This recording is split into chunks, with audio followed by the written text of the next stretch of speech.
என் நெஞ்சில் குடியிருக்கும்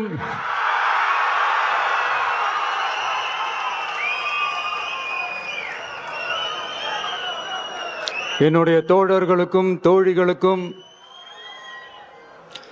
தமிழக மக்களுக்கும் என்னுடைய வணக்கம்.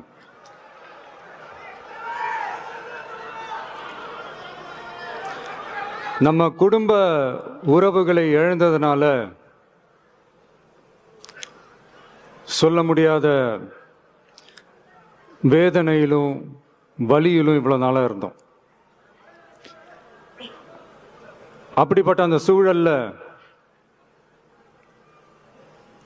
நம்ம சொந்தங்களின் மனம் பற்றி இருக்க வேண்டியது நம்மளுடைய கடமை. அதனாலதான் அவங்களோட சேர்ந்து அமைதி காத்து வந்தோம். ஆனா இப்படி அமைதி காத்து வந்த நேரத்தில் நம்மளை பத்தி வன்ம அரசியல் வலைகள், அர்த்தமற்ற அவதூறுகள்னு இந்த மாதிரி நிறைய விஷயங்கள் நம்மளை பத்தி பின்னப்பட்டன, பரப்பப்பட்டன. இது எல்லாமே சட்டம் மற்றும் சத்தியத்தின் துணை கொண்டு துடைத்து எறிய தான் போறோம்.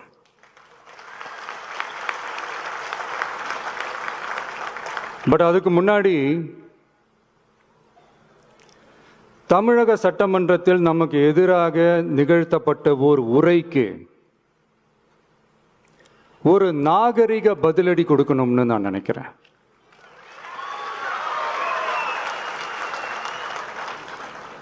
அரசியல் செய்ய விருப்பமில்லை, அரசியல் செய்ய விருப்பமில்லைன்னு அடிக்கடி சொல்ற முதல்வர் நம்மளை குறிப்பிட்டு பல்வேறு அவதூறுகளை பதிவு செய்வதன் வாயிலாக பெருந்தன்மையை பேரளவில் மட்டுமே பேசும் முதல்வர் 15/10/2025 அன்னைக்கு தமிழக சட்டமன்றத்தில் நமக்கு எதிராக பேசிய பேச்சில் எவ்வளவு வன்மத்தை கக்கியுள்ளார் என்பதையும், எப்படிப்பட்ட ஒரு அரசியல் செய்ய முயல்கிறார் என்பதையும் தமிழக மக்கள் உணராமலா இருப்பாங்க.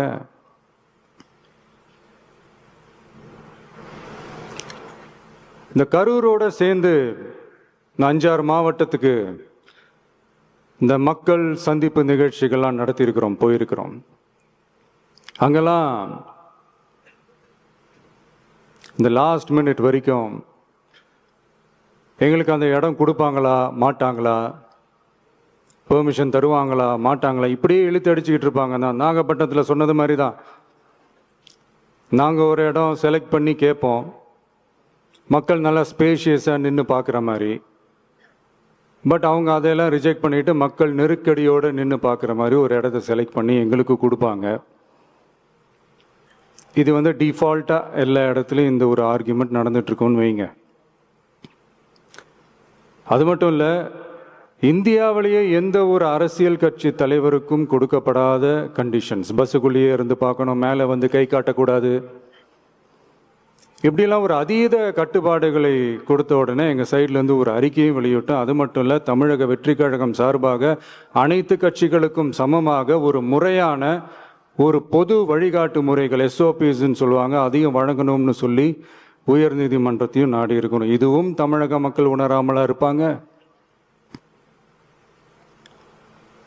இப்படி ஒரு அரசியல் காழ்ப்புடன், நேர்மை திறனற்று நம்மளை பத்தி இந்த குற்றம் சாட்டியுள்ள குறுகிய மனம் கொண்ட முதல்வர் அவர்களுக்கு ஒரு சில கேள்விகள். உச்சநீதிமன்றத்தில், அதாவது 13/10/2025 அன்னைக்கு உச்சநீதிமன்றத்தில் நடந்த அந்த விவாதங்களை வைத்தும் அந்தந்த உத்தரவுகளை வைத்தும் இந்த கேள்விகள். இப்படி பொய் மூட்டைகளா நம்மளை பத்தி இந்த அவதூறுகளை அவிழ்த்து விட்ட முதல்வர் அவர்களுக்கும் திமுக அரசுக்கும் சார்பாக கோடிகளை கொட்டி அமர்த்தப்பட்ட அறிவார்ந்த வழக்கறிஞர்கள் அவங்க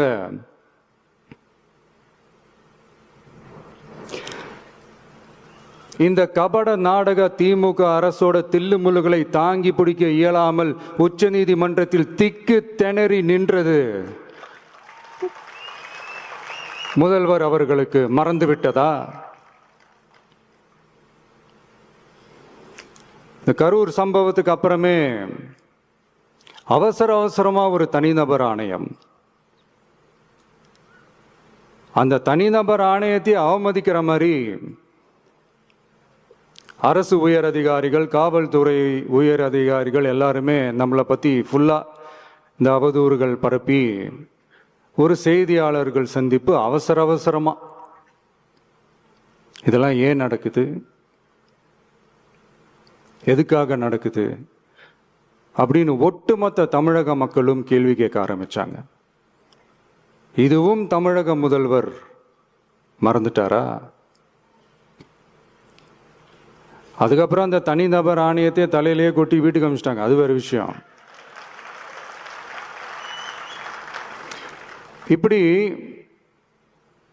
இப்படிலாம் கேள்வி கேட்ட உடனே ஏதாவது பதில் சொல்லி ஆகணும்ல. அதனால சட்டமன்றத்தில் பேசும்போது உண்மை நிலையை தெளிவுபடுத்தத்தான் அப்படின்னு ஏதோ இந்த சட்ட ரீதியாகவும் சத்தியத்திற்காகவும் நடந்தது போல ஏதோ சாமர்த்தியமாக பேசுறதா நினச்சி பேசியிருக்காங்க. இப்படி ஒரு 50 வருஷமா பொது வாழ்க்கையில் இருக்கிற ஒருத்தவங்க ஒரு முதல்வர் அவர்கள் சொன்னது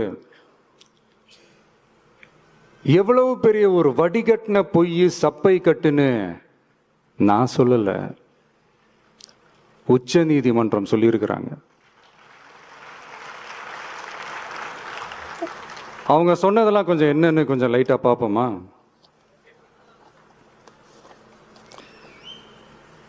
The comments which have been made before the media by the top officers of the police department may create doubt in the minds of the citizenry on impartiality and fair investigation.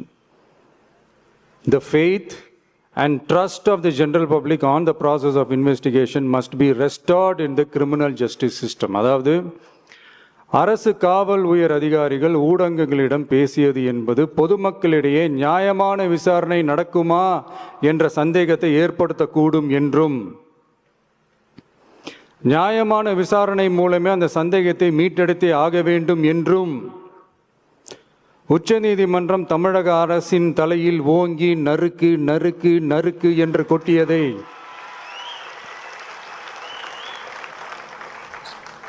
முதல்வர் அவர்கள் மறந்துட்டாரா?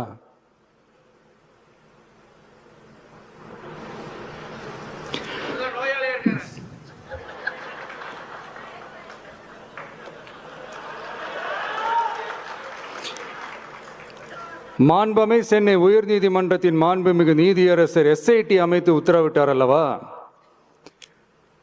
அந்த உத்தரவை ஏதோ சட்டத்தின் மீதும் நீதி பரிபாலனத்தின் மீதும் மரியாதை கொண்டவர்கள் போல ஒரு நாடகத்தனமான கொண்டாட்டத்தை திமுகவிற்கு ஒத்து ஊதுவோரும் நடத்தி கூத்தாடி குதூளித்தனர் அல்லவா? தாவேகாவிற்கு எதிராகவும் நமக்கு எதிராகவும் உயர்நீதிமன்ற மாண்புமிகு நீதியரசர் தீர்ப்பளித்து விட்டதாக விதந்தோதி விழா எடுத்தனர் அல்லவா? அந்த உத்தரவை குறித்து சொல்லும்போது எந்த ஆவணத்தின் அடிப்படையில் அந்த உத்தரவு அமைக்கப்பட்டது? நான் கேட்கல, உச்ச நீதிமன்றம் கேட்டிருக்கிறாங்க. The judgment is completely silent about how learned single judge arrived at such a conclusion and what material was pursued by the court என்று உச்ச நீதிமன்றம் உரத்த குரலில் கேள்வி கேட்டது. அப்போதும் கூட உச்ச நீதிமன்றத்தில் திமுக அரசுக்காக வாதாடிய அறிவார்ந்த மூத்த வழக்கறிஞர்கள் பதில் சொல்ல இயலாமல் வாய் மூடி மௌனம் காத்ததை நாடே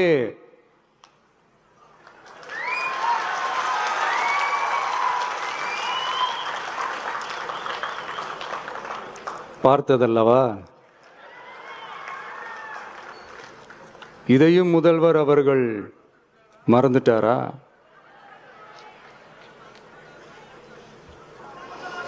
Such petition ought to be dealt with by the division bench, registering as public interest litigation in right earnest and not to be dealt with by a single bench. அதாவது பொது வழிகாட்டு முறைகளான எஸ்ஓபி அமைக்கப்பட்டு வெளியிட வேண்டும் என்ற கோரிக்கையுடன் வந்த ரிட் மனுவை நீதிபதிகள் டிவிஷன் பெஞ்ச் தான் கையாள வேண்டும்,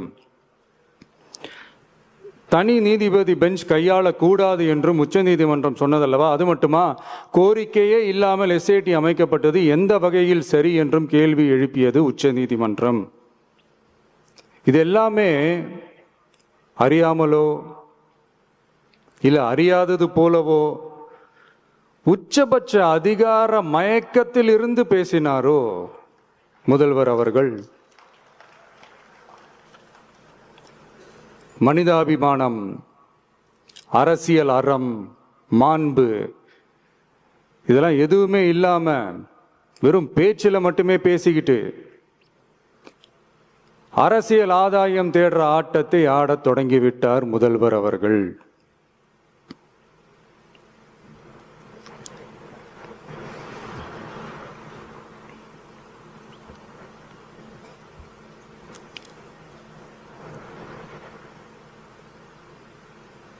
இதெல்லாம் என்ன அவங்களுக்கு புதுசா? என்ன 1969க்கு அப்புறமே எப்போ கட்சி அவங்க கைக்கு வந்ததோ, இன்னும் குறிப்பா சொல்லணும்னா 1972க்கு அப்புறம் கேள்வி கேட்க ஆளே இல்லாம போச்சுல, அதுக்கப்புறமே இந்த திமுக தலைமை இப்படிதானே இருக்குது. இப்ப நாங்க கேட்டோமே இந்த சில கேள்விகள்லாம், இதெல்லாம் நான் கேட்கல, சுப்ரீம் கோர்ட் கேட்டிருக்கு. இதனால என்ன புரிய வருது?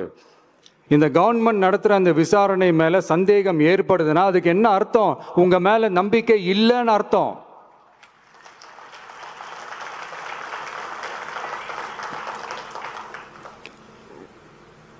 இதெல்லாம் ஏன் எதுக்காகன்னு முதல்வர் அவர்களுக்கு புரியுதா?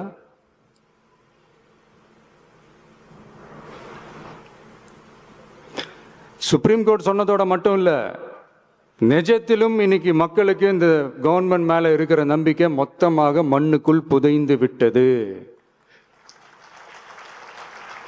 இதுவாவது முதல்வர் அவர்களுக்கு புரியுதா? புரியலனா 2026 தேர்தலில்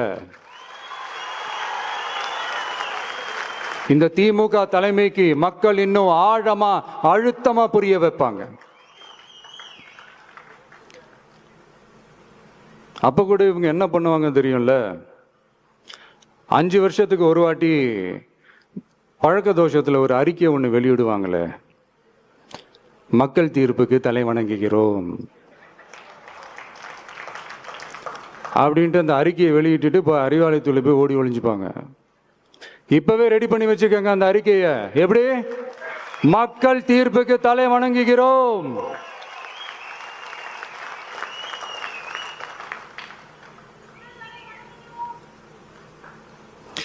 நான் போன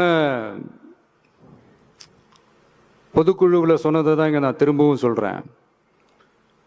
இயற்கையும் இறைவனும் நம் தமிழக சொந்தங்களின் வடிவில் மாபெரும் மக்கள் சக்தியை நம்ம கூடவே நிற்கும் போது எம் மக்களுக்கான அரசியலை தடுப்பவர் எவர்? அதனால தோழர்களே, நமக்கு வந்திருக்கிற இந்த இடையூறு வெறும் டெம்பரவரி மட்டும்தான். எல்லாத்தையும் தகர்த்தெறிவோம், மக்களோட கை கோர்த்து நிற்போம், மக்களோட களத்துல போய் நிற்போம். நம்ம பயணத்துல தடம் மாறவே மாட்டோம். இப்பவும் சொல்றேன், 2026ல 2 பேருக்கு நடுவில் தான் போட்டியோ. ஒண்ணு, இன்னொன்னு